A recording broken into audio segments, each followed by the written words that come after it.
Olá, pessoal! Bem-vindos a mais uma aula de matemática. Eu sou a professora Isa e a gente vai falar sobre gráficos e tabelas. Gráficos e tabelas é uma coisa que vai cair recorrente em outras matérias, inclusive fora da matemática.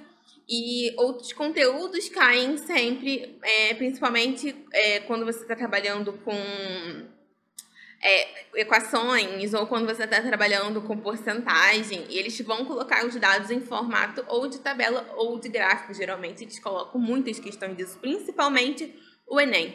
Então, a gente entender as partes importantes que existem em um gráfico, em uma tabela, vai ser importante para a gente resolver a nossa questão. E aqui eu começo primeiro com uma análise de um gráfico linear e que fala o seguinte: um fio de cabelo cresce em média 1 centímetro por mês. Como ficaria o gráfico da taxa de crescimento de um cabelo se no primeiro de janeiro estivesse com 15 centímetros? Então, assim, no dia 1º de janeiro, ele está com 15 centímetros. Repara aqui, ó, no gráfico. E aí, o que é importante a gente precisa analisar? Primeiro, o eixo das ordenadas. Então, o eixo das ordenadas, ele está colocando para a gente o tamanho do cabelo, o comprimento daquele cabelo.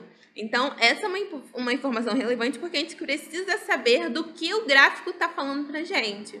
Os eixos das abscissas, ou seja, o eixo horizontal também é importante. Nesse gráfico, esse eixo ele está falando para a gente o tempo.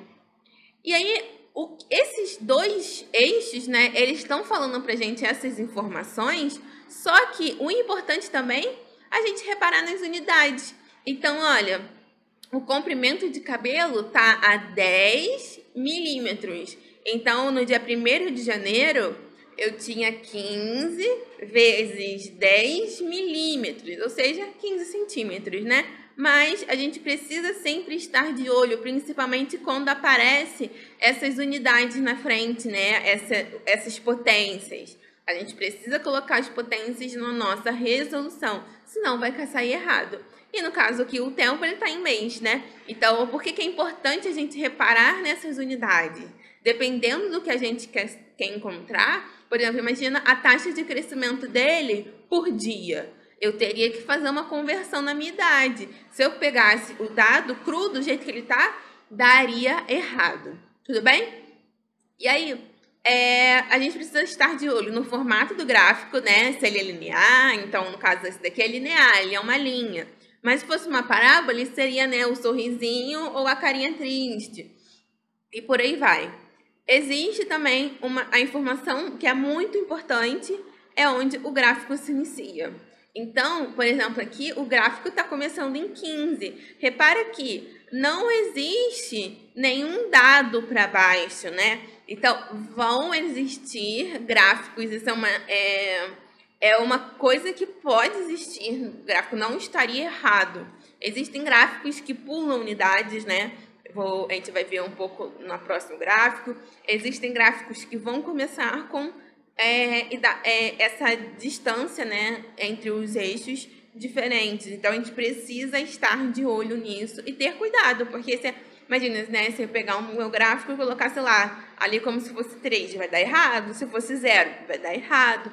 Então, esse gráfico não se inicia no 0, tá? Então, um outro tipo de gráfico é esse gráfico de barra, que a gente precisa estar de olho, por quê? Primeiramente, os gráficos de barra, geralmente, eles não são... as unidades deles, pode ver que pulam, Então, vai de 0 a 500, de 500 a 1.000, de 1.000 a 1.500, de 1.500 a 2.000. Então, a gente precisa estar de olho nesses eixos. Então, de novo, o que é importante, a gente utilizar o que está falando nos eixos. Então, aqui o eixo vertical, ele altera. Se eu colocar aqui embaixo, onde está apresentando as horas trabalhadas, é uma outra escala desse gráfico. Então, a gente precisa ficar de olho para não estar perdido nessa parte. Outra coisa, de novo, é o eixo das abscissas. Nesse caso, a gente tem os dias, dia 1, 2, 3, 4 e 5. Então, não pode ver que é tudo totalmente diferente. Então, a gente precisa ficar bem atento em cada um dos eixos. E aí, as unidades de cada eixo. Nesse caso, as unidades estão incluídas no nosso título. Então, aqui, ó, são as peças produzidas. Então, olha, as peças produzidas estão aqui, a quantidade. Então, no dia 1, por exemplo, a fábrica produziu, por exemplo, 800 peças. Já no dia 4 foram 1.800. Então, reparem que nesse caso o título é muito importante, porque o título está dizendo o que ele está falando. E aqui no caso, ó, horas trabalhadas. Então, no dia 3 foram trabalhadas 5 horas. Então, o título também é muito importante quando ele existir. Por fim, agora a gente vai falar sobre análise de tabelas. As tabelas, elas também têm, digamos que alguns tipos. Esse é um tipo que a gente tem como informação importante, o que a coluna significa. Então, por exemplo, a primeira coluna, ela vai falar qual é o depósito. Na segunda coluna, o valor do saco de cimento. Então, no depósito D, 21, o valor do saco de cimento. Aqui, ó, distância entre a casa e o depósito. Então, a gente vai olhar para a coluna para saber o que cada linha representa. Então, no caso, aqui a gente está representando qual depósito. Então, a linha B representa todas as informações do depósito B.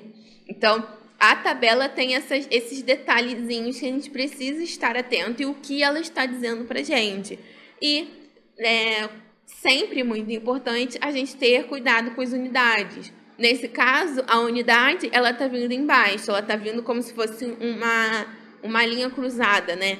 Então, ó, o valor do saco de cimento está em reais, o valor do frete está em reais, a distância está em quilômetros, mas alguns gráficos, eles podem vir com essa informação aqui do lado. Então, ele coloca o parênteses e coloca a unidade do lado do que ele está sendo representado. Tudo bem, pessoal? Então, aqui são os principais pontos que a gente precisa ficar de olho em tabelas, em gráficos, para a gente conseguir fazer os exercícios. E aí, na plataforma, a gente também vai fazer alguns exercícios para a gente se adaptar a esse tipo de linguagem. Tudo bem?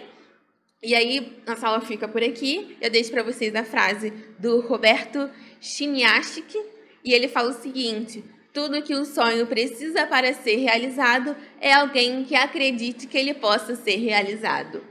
E é isso, pessoal. Muito obrigada pela atenção, bons estudos e até a próxima aula.